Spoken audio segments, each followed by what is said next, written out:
മെയ്യഴകൻ പ്രേംകുമാർ സംവിധാനം ചെയ്ത് കാർത്തി, അരവിന്ദ് സ്വാമി എന്നിവർ മുഖ്യ കഥാപാത്രങ്ങളെത്തിയ സിനിമയാണ് മെയ്യഴകൻ. ഈ സിനിമയുടെ കഥയെപ്പറ്റി പറയുകയാണെങ്കിൽ, സ്വന്തം ഗ്രാമത്തെ വിട്ട് നഗരത്തിലേക്ക് മാറി താമസിച്ച ഒരു ആൾ വർഷങ്ങൾക്ക് ശേഷം 10-20 വർഷങ്ങൾക്ക് ശേഷം സ്വന്തം റിലേറ്റീവിൻ്റെ ഒരു കല്യാണത്തിന് തിരിച്ച് ആ ഗ്രാമത്തിലേക്ക് തിരിച്ചു വരുന്നു.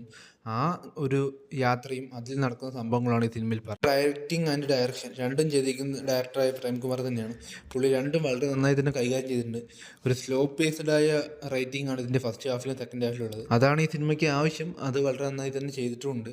കഥാപാത്രങ്ങളായി വരുന്ന അരവിന്ദ് സ്വാമിയുടെയും കാർത്തിയുടെ കഥാപാത്രങ്ങളെ ഡിഫൈൻ ചെയ്തതാവട്ടെ, ഇതിൽ കൂടെ അഭിനയിക്കുന്ന മറ്റ് ക്യാരക്ടേഴ്സിൻ്റെ കഥാപാത്രങ്ങളെ ഡിഫൈൻ ചെയ്തിട്ടുണ്ടോ, എല്ലാം വളരെ നീറ്റ് ആൻഡ് എഫിഷ്യൻ്റായി തന്നെ അതിൽ റൈറ്റ് ചെയ്തിട്ട് കൊണ്ടുവന്നിട്ടുണ്ട്. സ്വാമിയുടെയും കാർത്തിയുടെയും കോമ്പിനേഷൻ സീൻസൊക്കെ വളരെ നന്നായിരുന്നു. ഇതിൽ ടെക്നിക്കൽ ടീമിനെ പറ്റി പറയണം. ഇതിൽ ടെക്നിക്കൽ ടീം എന്ന് പറഞ്ഞാൽ അത്രയ്ക്ക് സ്ട്രോങ് ആയിരുന്നു ഈ സിനിമയിൽ. ഇതിൻ്റെ സിനിമാറ്റോഗ്രാഫി, മഹേന്ദ്രൻ ജയരാജിൻ്റെ സിനിമാറ്റോഗ്രാഫിയൊക്കെ വളരെ സൂപ്പറായി തന്നെ വന്നിട്ടുണ്ട്.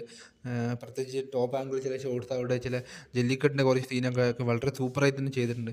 അതുപോലെ ലൈറ്റിംഗ് വെച്ചിട്ട് ചില കൂടുതൽ ഒരു നൈറ്റിൽ കാണിക്കുന്ന കുറേ സംഭവങ്ങളിലുള്ള ലൈറ്റിങ്, പിന്നെ രാവിലെ ആകുമ്പോൾ ലൈറ്റിംഗ് വളരെ ഒരു ഇമ്പോർട്ടൻ്റായ സംഭവം ഇതിൽ ചെയ്തിട്ടുണ്ടെന്ന് വേണം പറയാൻ. അത് സിനിമ സ്ക്രീനിൽ കാണുമ്പോൾ അത് ആ ലൈറ്റിംഗ് സെപ്പറേറ്റ് എടുത്താൽ അറിയും ലൈറ്റിംഗ് ചെയ്ത് അത്രയും ആ ടീമിൻ്റെ ഒരു എഫേർട്ട് എന്ന് പറയുന്നത്. അതുപോലെ എഡിറ്റിംഗ് നന്നായിരുന്നു. പിന്നെ മ്യൂസിക്, ഈ സിനിമയ്ക്ക് വളരെ സട്ടിലായ മ്യൂസിക്കാണ് ഗോവിന്ദ് വസന്ത് ചെയ്തിരിക്കുന്നത്. അതൊക്കെ വളരെ നന്നായിരുന്നു. പിന്നെ നാച്ചുറലായിട്ടുള്ള ചില സൗണ്ട്സ് ഉപയോഗിച്ചതും എല്ലാം വളരെ നന്നായിട്ട്. ചില ഭാഗത്ത് മ്യൂസിക് ഇല്ലാതെ പോലും ചില ഇമോഷൻസ് കൺവേ ചെയ്യാൻ ഇതിൻ്റെ ഡയറക്ടർക്കും ഇതിൻ്റെ ടീമിനും പറ്റിയിട്ടുണ്ട്.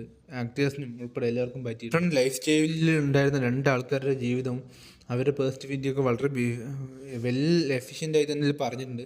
അവരുടെ ഓരോ ഇമോഷൻസ് ആവട്ടെ, അവർ കടന്നു പോകുന്ന ട്രോമയാവട്ടെ, അവർ ജീവിതത്തിൽ നടന്നു പോകുന്ന ഓരോ ഹാപ്പിനെസ് ആവട്ടെ, അങ്ങനെ ഓരോ ഇതും വളരെ വെൽ എക്സിക്യൂട്ടീവായി കൺവേ ചെയ്യുന്നതിൻ്റെ ടീമിന് മൊത്തം പറ്റിയിട്ടുണ്ടെന്ന് വീണ്ടും പറയണം. ഒരു ഇമോഷണൽ റോളർ കോസ്റ്റർ ആയിട്ടാണ് ഇതിൻ്റെ സിനിമ പോകുന്നത്. നിങ്ങളുടെ ജീവിതം നിങ്ങൾ എങ്ങനെയായിരുന്നു മുമ്പ്, ഇപ്പം നിങ്ങളുടെ ലൈഫ് നിങ്ങളെ എങ്ങനെ മാറ്റിയിരിക്കുന്നു, അങ്ങനെയുള്ള കുറേ സീനൊക്കെ വളരെ നന്നായി തന്നെ, കുറേ കാര്യങ്ങളിൽ വളരെ നന്നായി തന്നെ വന്നിട്ടുണ്ട്.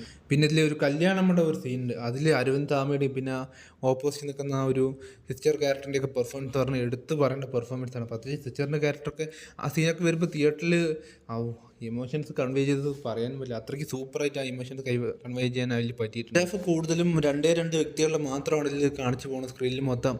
ആ ഭാഗങ്ങളിൽ കുറച്ച് കട്ടിങ് ചെയ്യാൻ, ട്രിമ്മാക്കാമെന്ന് തോന്നി. പ്രത്യേകിച്ച് ചില പൊളിറ്റിക്സും ചില ചരിത്ര കാര്യങ്ങളൊക്കെ പറയണ സീനൊക്കെ കുറച്ചും കൂടെ ട്രിം ചെയ്യാമെന്ന് തോന്നി. തിയേറ്ററിക്കൽ വാച്ച് സിനിമയാണ്. പക്ഷേ ഇത് എല്ലാവർക്കും ഇഷ്ടപ്പെടുമെന്ന് ചോദിച്ചാൽ, ഈ ഒരു ഇമോഷൻ അല്ലെങ്കിൽ ഈ ഒരു സ്വന്തം റിലേറ്റീവ്സ് അല്ലെങ്കിൽ സ്വന്തം കുടുംബക്കാരെയൊക്കെ വിട്ടു നിൽക്കുന്ന അല്ലെങ്കിൽ അങ്ങനെയുള്ളൊരു ഇമോഷൻസ് അനുഭവിച്ചിട്ടുള്ളവർക്കോ അല്ലെങ്കിൽ സിസ്റ്റർ, കസിൻ, ബ്രദർ, അങ്ങനെയുള്ള കുറച്ച് കാര്യങ്ങൾക്ക് ഫീൽ ചെയ്തവർക്ക് വളരെ സൂപ്പറായി ഇത് ഇമോഷൻസ് കണക്ട് ആവും. തിയേറ്ററിൽ പോയി ഫീൽ ചെയ്ത് എക്സ്പീരിയൻസ് ചെയ്യേണ്ട ഒരു സിനിമയാണ്.